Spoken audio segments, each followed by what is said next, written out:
things have always been the same.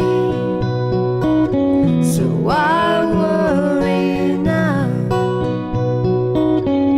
Why worry now?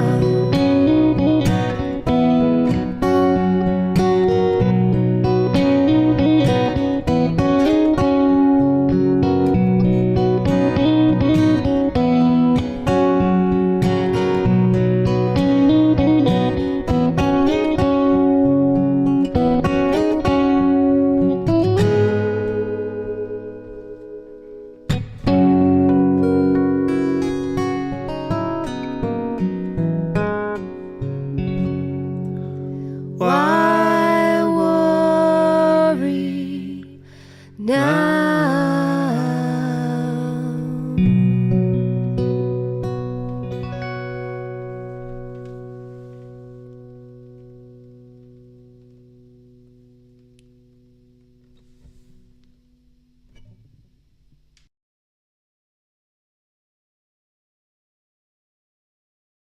I have a lot to say about Why Worry.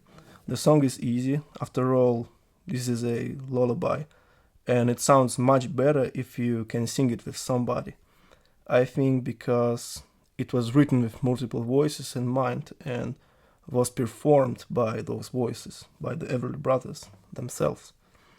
This is why the duo version is my favorite by far. Also, the song gives you so much freedom, it's as if it tells you to play it how you want it.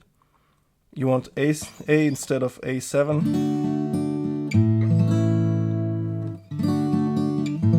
It's okay. You want E instead of E with G sharp in the bass. It's okay too. It's one of these songs that are very difficult to mess up. And as I mentioned in my On Every Street episode, it's more about delivering the melody. Listen to what Chet Atkins did with the song. His reharmonizations are beautiful. The song generally has just two parts: verse, instrumental and with lyrics, and chorus. With lyrics and instrumental. And it's one of the songs with no definite key. It got played in B, in D, in E, and many times Mark stated that E is a wrong key for the song, rightfully so. Everly Brothers sang it in E, most of the time it gets played in D, and the duet version is in B with electric guitar played on a capo on ridiculous 9th fret. As I said, it's just two parts with different approaches. The intro and the verse is D, A7, D,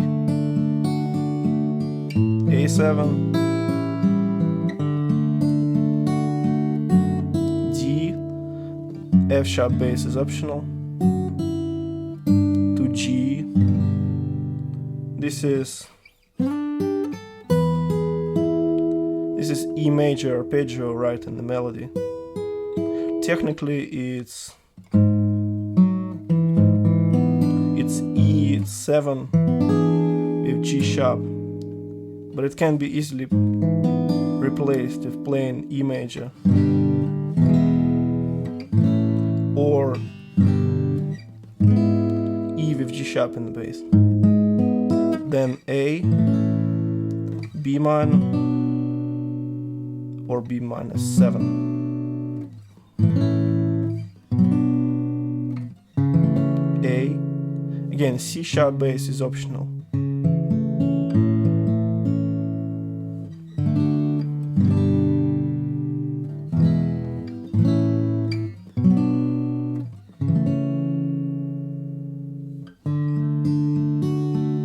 This is instrumental part. With lyrics, the chord grip changes and becomes this.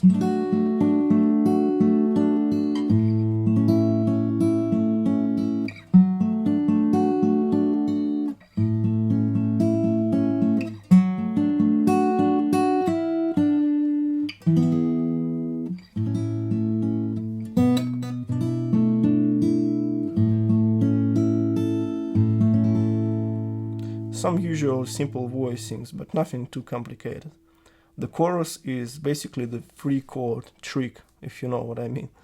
The chords are D with A in the bass, G, A. The right hand pattern is something like bass, thumb, index, thumb, middle, index, thumb, thumb, pull off.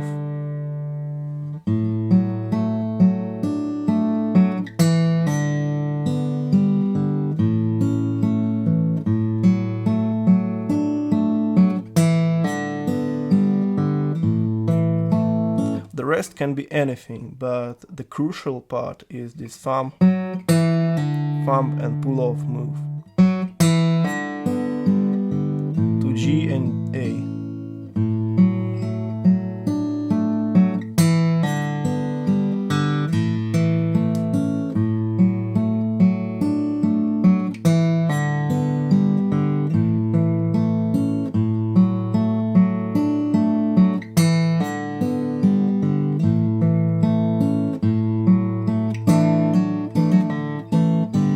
And here is the riff.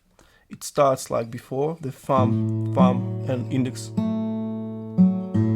But then it's all 3 fingers here and hammer on there.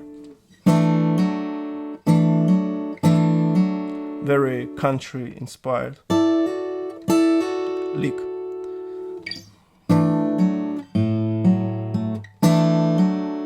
Then this slur. The hardest part of the song, for sure. It's hammer on again, pull off, and pull off with the first finger as well.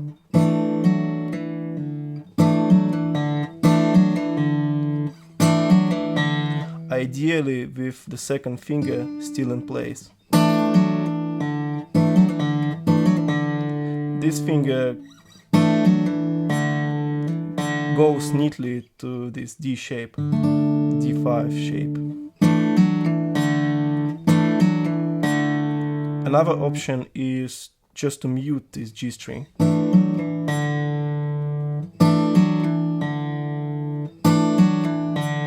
Because you don't want to get this sound.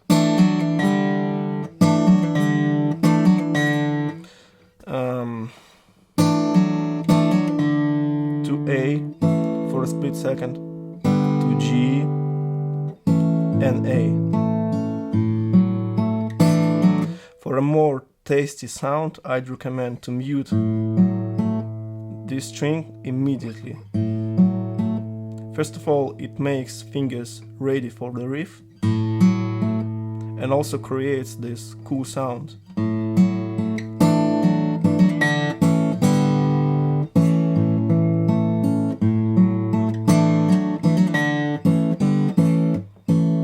Instead of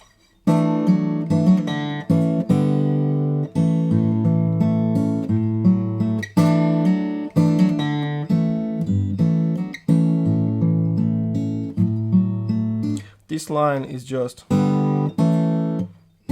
G, A, B minor, A, with a mute on B minor here. Yes, this is a mute. In Dire Straits days, there was even a pluck with the right hand. And to me it sounds great, even though you want to hear the melody. But there is none.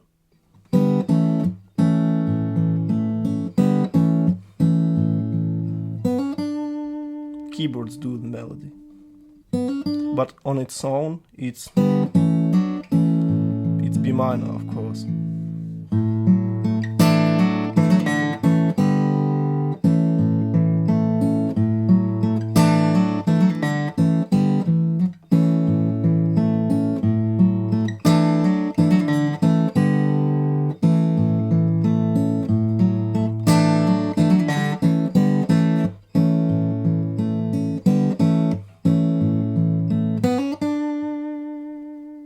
It leads to the end of the chorus on B minor and the keyboard break. keyboard break is on A or A sus2 chord if you prefer. It goes on an off beat.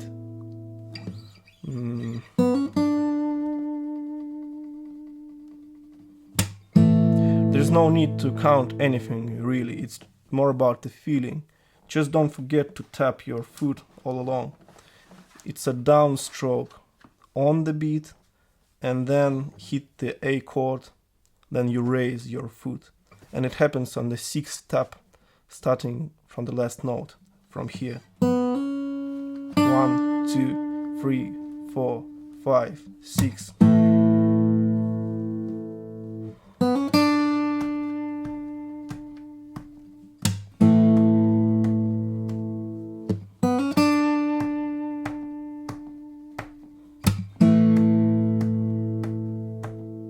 At least it happens in the most established version of the song. In old days it was different, but I'm not going to cover it just today. As well as this bluesy jam at the end, as well as the keyboard break, which can be played in standard tuning, but I'll show you the version I came up with in the drop D tuning.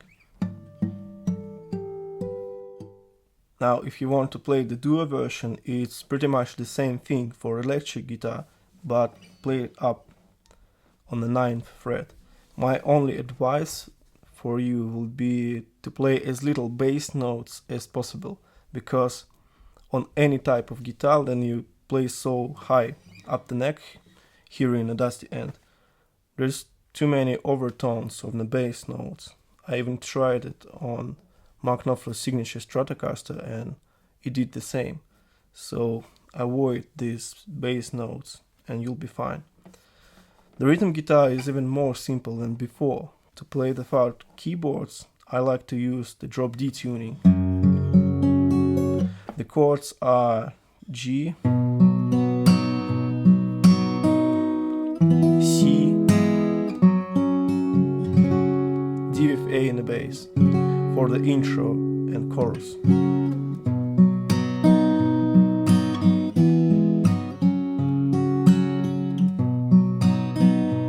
And for the verse it's full G. This is the equivalent of this grip. D,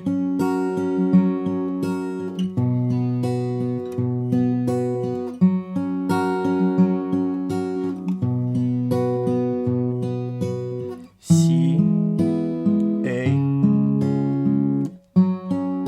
D sus2.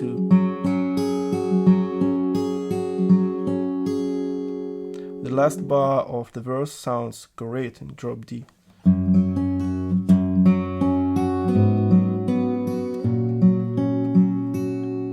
It's D5, E minor 7,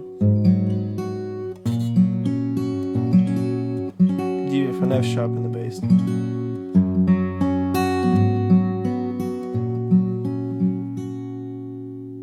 The keyboard break in drop D tuning is my favorite part. First things first, and this is how I do it.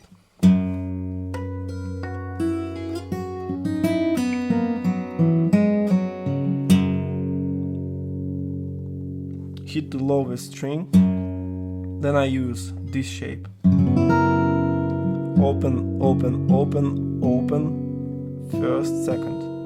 While your hand is up the neck, hit the harmonic on the 12th fret of the G string, which is 16th with a couple on, using thumb and index fingers. Then pluck the first string with a ring finger.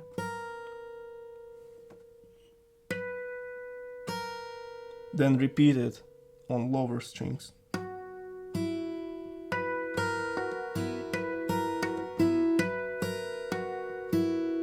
Pull off the second finger.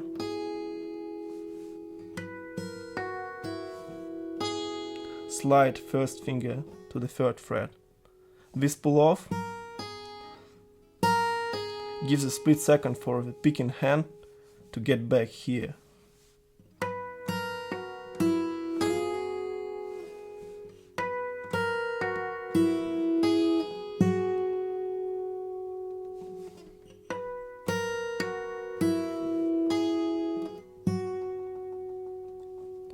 where I hit this shape. 7th fret 4th string, open B, 5th fret 1st string, pull off, 4th fret, open, 3rd, 2nd, pull off, open, open.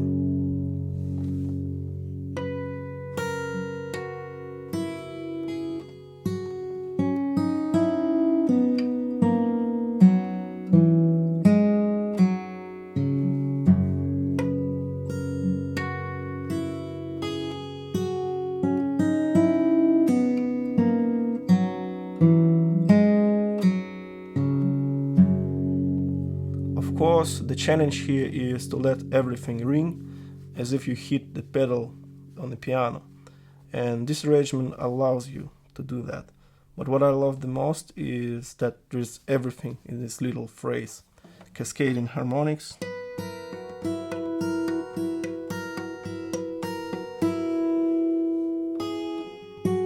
pinpoint right hand accuracy, try not to mute something here,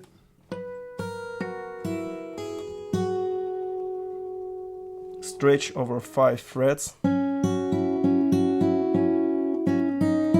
banjo roll with open strings,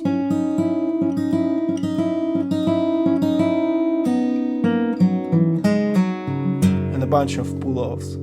Also, you can play it in loop.